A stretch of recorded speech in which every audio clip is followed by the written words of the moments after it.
那么大年纪了，晚上还懵啊，好多人那都碰不着。你大哥这么多年的话，我都没有讲你个讲我，我不跟人家讲，跟人家讲不到你。我让你跟人讲你。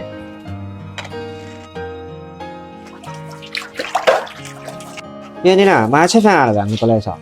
我吃都吃饱子了，我没见到我困过去了。哥，你没看到奶奶？回房间睡觉去了。奇怪，现在这么早还睡觉？你还不会不知道吧？两个人刚才下面吵起来了，一个睡觉打呼噜，一个睡觉磨牙，两个人谁都不服谁，然后就争起来了。我真服了他们两个嘞，都这么大年纪了耶，还天天拌嘴。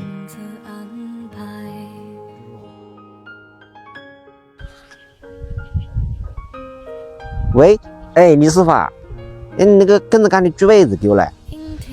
对，我要喊我小弟来拉嘛。好嘛，好嘛，好好好。哥，你要的猪尾巴，钱给了没有？给了呀，给了人家不要。人家说不要，你还真不给啊？回头我给他送过去吧。这又不是什么好东西，能值几个钱？给我都不要。先给他洗个热水澡。你跟我一样，来把这个毛给他拔一下。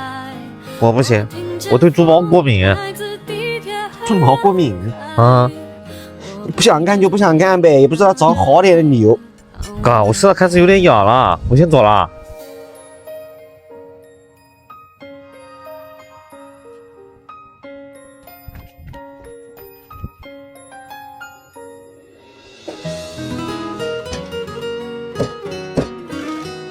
倒点料酒去腥。阴天傍晚，这窗外，有一个人在等待，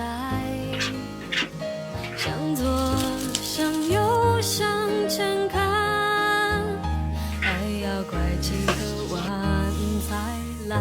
大伙炖1个小时。我遇见谁会有怎样的对白？我等的人他在多远的未来？我听见风你看那个居位这个篮子。吃什么好东西？我老吃不看我吃，把人家那么大碗白样子。还不是人家老了天天晚上困个蒙牙子嘛？猪尾巴吃了之后可以治蒙牙子。我老子吃点猪尾子，你还讲多说啊？喂，就你天天滑动。哎，年年不死了，白天互相那个喊的菜。我搞居位子把老了吃完，只还吃得完的不蒙啊！我到时候都可困死。那没钱给你搞去。哥还有没有啊？给我留一点。这边不能吃，猪毛过敏忘记啦？赶紧能完事。吃啊！完事。